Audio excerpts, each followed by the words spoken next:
కాంచీపురంలో వరదరాజ పెరుమాళ్ళే స్వయంగా కాషాయ వస్త్రాలను భగవద్ రామానుజుల వారికి ఇస్తారు. కాంచీపురంలో రామానుజుల వారు ఉన్నప్పుడు ఇంకా సన్యాసాశ్రమం స్వీకరించలేదు. వరదరాజ పెరుమాళ్ళే కాషాయ వస్త్రాల నుంచి మీరు సన్యాసం స్వీకరించవలసింది అని అనుమతించినట్టు అయింది. అలా చెప్పుకోవచ్చు. ఇలా ఇన్ని విశేషాలు అనమాట. అలాగే పూరతాళ్వాను చోళరాజు దగ్గరికి వెళ్ళేటప్పుడు భగవద్ రామానుజుల వారిని తన యొక్క తెల్లని వస్త్రాలు ఇచ్చి పంపించేస్తారు. తానేమో రామానుజుల వారి కాషాయ వస్త్రాలు ధరించి రామానుజుల వారికి బదులుగా పెడతారు చోళరాజు ఆస్థానానికి. ఈ విశేషం కూడా మనం స్మరించుకోవచ్చు. ఇలా 17 మనం చెప్పేసుకున్నాం. ఇంటికి వెళ్ళాక లెక్క పెట్టుకోవడం, మళ్ళీ రీప్లే చేసుకోవడం కావాలంటే. అలా 17 సార్లు మనం వస్త్రాలను గురించి ఎక్కడెక్కడ వైభవం వచ్చింది అనేది ఒక గుర్తుగా మనం చెప్పుకోవచ్చు సరదాగా.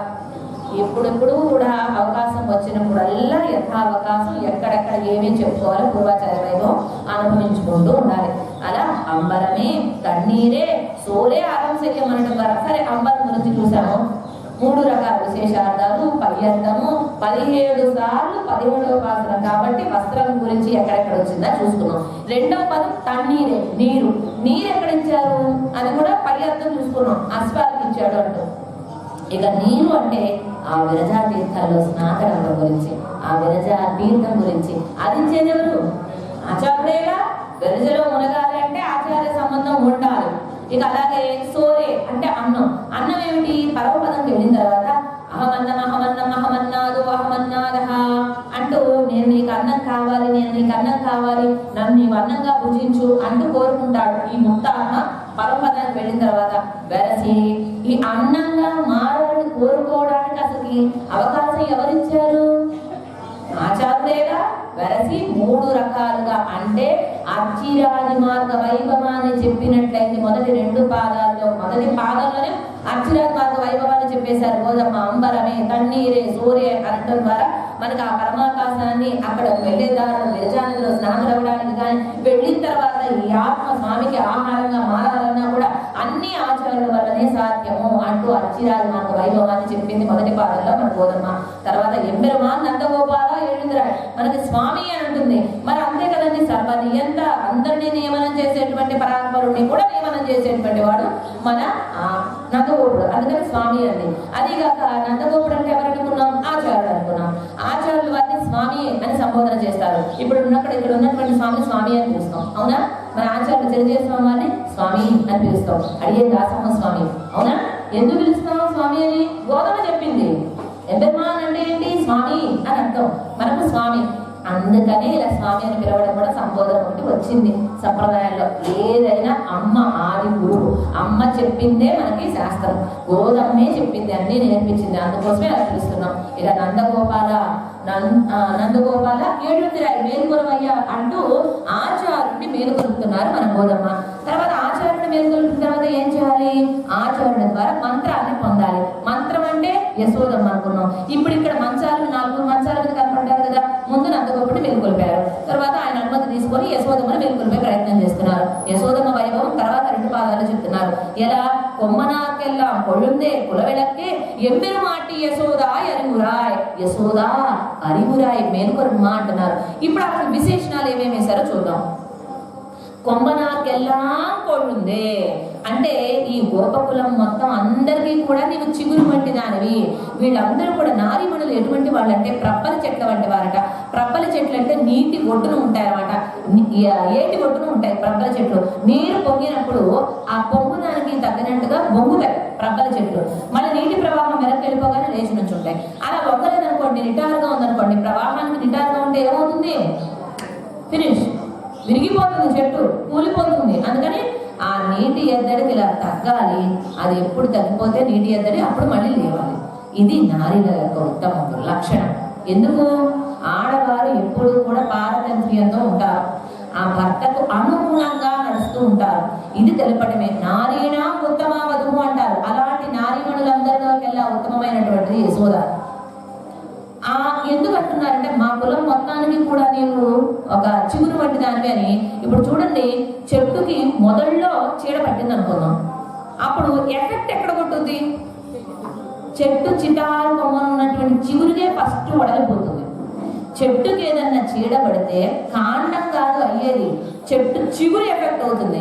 ఇప్పుడు గోపకులం మొత్తం ఒక వృక్షం అనుకుంటే గోపకులంలో ఎవరికి ఏ కష్టం వచ్చినా ఫస్ట్ వెల్వెల్లాడేది యశోదమ్మేనట.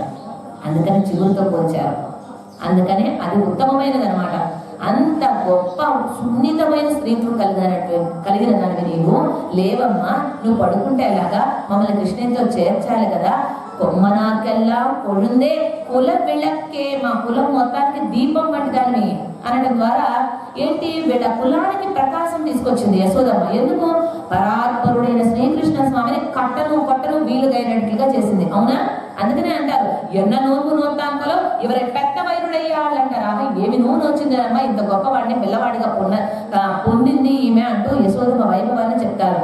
అంటే ఆమె మొత్తం గొల్ల కులానికి ప్రకాశాన్ని తీసుకొచ్చింది. అందుకని కుల విళక్కే అన్నారు. ఇక ఎంపెరుమాటి యశోద, ఆయన ఎంపెరుమాన్ అన్నారు నందగోపుని, ఈమె ఎంపెరుమాటి అన్నారు. అంటే స్త్రీలింగం పుల్లింగం. మనకి లింగాలు కూడా నేర్పిస్తుంది ద్రావిడంలో. గోదమ్మ చూడండి, మామూలుగా స్వామి గురించి పుంలింగం, వారి భార్యని ఏమంటాం? స్వామిని. ఈ నైగారు అన్నాం అనుకోండి, ఆమె అమ్మగారు అంటాం. అలాగే స్వామి అయితే ఆమె స్వామిని. ఇక్కడ ద్రవిడంలో ఎంపెరుమాన్ అంది నందగోపుడిని, ఆమెని ఎంపెరుమాటి అంది, స్వామిని అంది. ఎందుకు? ఆయన నియమనం చేసిందిగా, కట్టింది కొట్టింది.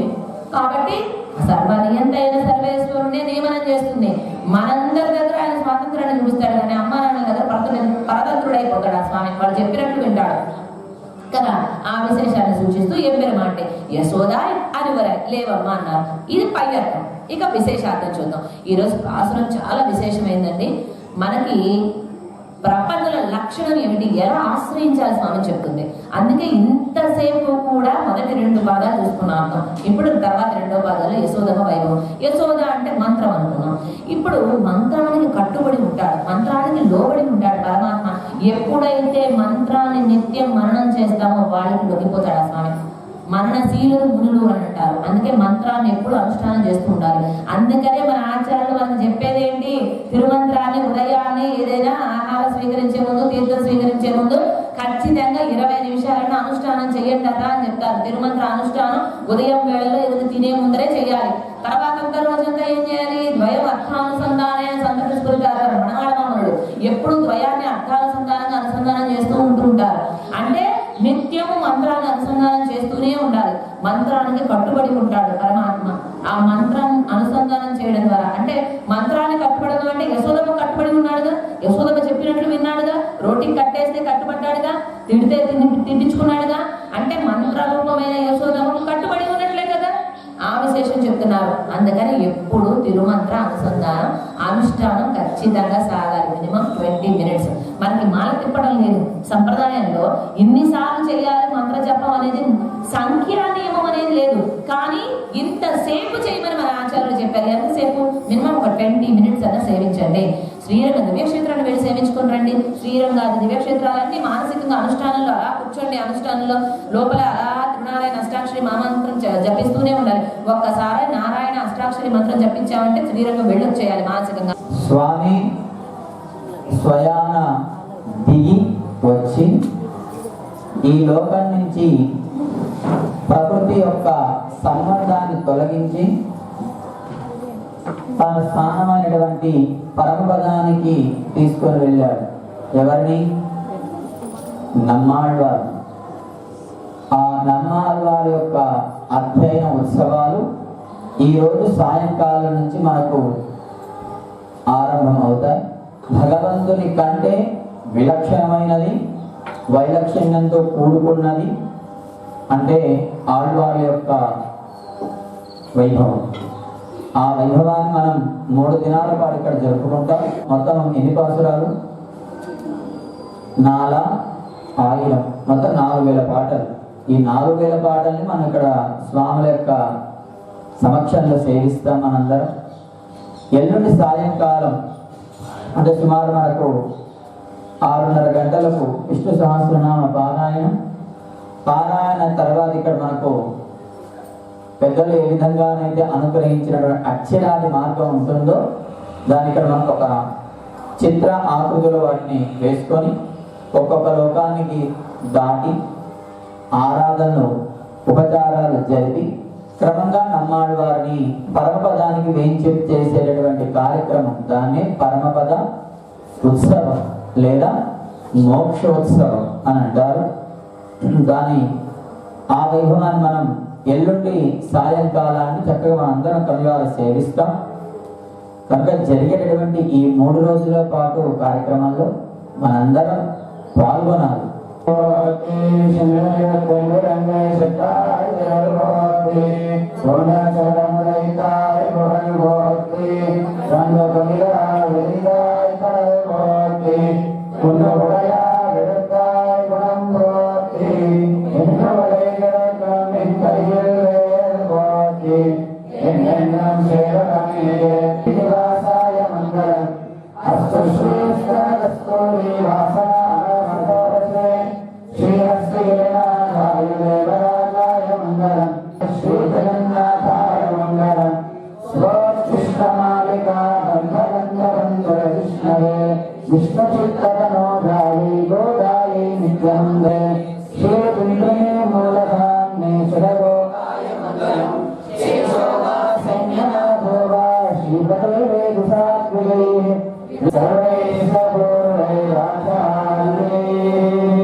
అనుభూతువై భంగమల తన్నమైన మానవనైతే శవనై లింగ నిర్మగత్త క్షేదాయ జిందరైంది కోరత్తమాక్షయ ఓం ధ్రువాణి ధ్రువలియవిగాదివత్యై పయస్వీరం దివాశానాస్తు గోవిందాస్తారజ్ఞఘోరాస్యేష నాసాసోయా మనోదా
Govinda,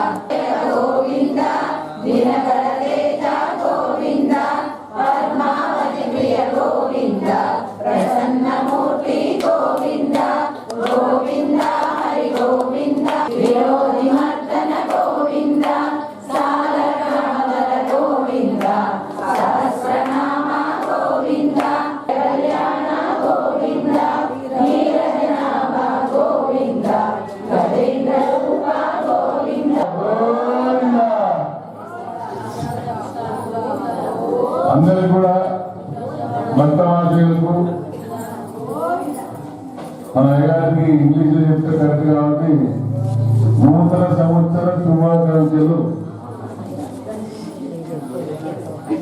హ్యాపీ న్యూ ఇయర్. రెండు కూడా ఎంతో అద్భుతంగా మనం ఈరోజు మన గీతా మందిరం జరుపుకుంటున్నాం. ఈ ధనుర్మాస కార్యక్రమంలో ఎంతో ప్రత్యేకంగా జరుపుకుంటున్నాం కాబట్టి మీరందరూ కూడా ఓపికతో ఒక నిమిషం ఉంటే మన కోశాలి గారి యాదగిరి గారి ఈ రోజు పుట్టినరోజు వేడుకలు అందరూ కూడా గట్టిగా చెప్పాలి.